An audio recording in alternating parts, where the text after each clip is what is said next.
बातमी दिल्लीतून। अरविंद केजरीवाल यांनी दिल्लीच्या मुख्यमंत्रीपदाच्या राजीनाम्याची घोषणा केली आहे। राजीनाम्यानंतर दिल्लीमध्ये पुन्हा निवडणुकांना सामोरं जाणार असल्याचं त्यांनी सांगितलेलं आहे। जनतेने पुन्हा निवडून दिल्यावरच मुख्यमंत्रीपदाच्या खुर्चीत बसणार असंही केजरीवाल म्हणाले।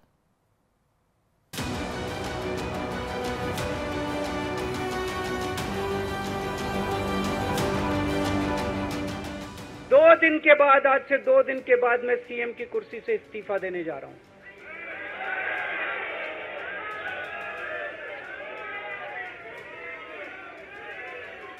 और मैं तब तक सीएम की कुर्सी पे नहीं बैठूंगा जब तक जनता अपना फैसला ना सुना दे। दिल्लीचे मुख्यमंत्री अरविंद केजरीवाल यांनी मुख्यमंत्री पदाच्या राजीनाम्याची घोषणा केली आहे।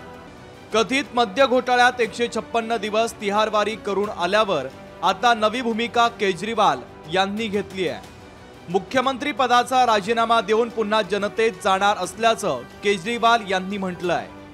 दिल्लीकरांनी पुन्हा निवडून दिलं तरच मुख्यमंत्रीपदी बसेल असं देखील केजरीवाल यांनी म्हटलेलं आहे। दिल्लीच्या निवडणुका फेब्रुवारीत घेण्याऐवजी त्या नोव्हेंबरमध्येच घ्याव्यात अशी मागणी अरविंद केजरीवाल यांनी केली आहे। फरवरी में चुनाव है।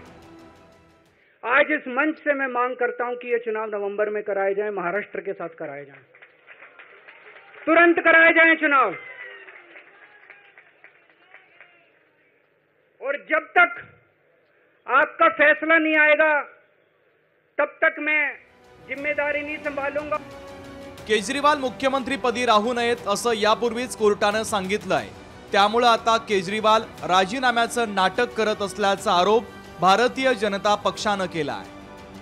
अरविंद केजरीवाल को तो कोर्ट ने चीफ मिनिस्टर पद से हटा दिया था, तो ये एक नया ड्रामा है, दिखावा है।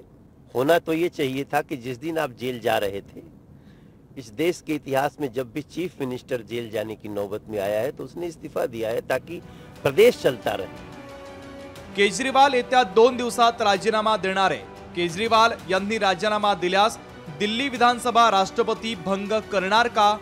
केजरीवालांसोबत आम आदमी पक्षाचे सर्वच आमदार आणि मंत्रिमंडळ देखील राजीनामा देतात का? आणि केजरीवालांच्या मागणीनुसार नोव्हेंबरमध्येच मुदतपूर्व निवडणुका घेणार का? याबाबत कमालीची उत्सुकता निर्माण झालेली आहे। ब्युरो रिपोर्ट, लोकशाही मराठी, नवी दिल्ली। लोकशाही मराठी ऐका, पहा, जागरूक रहा।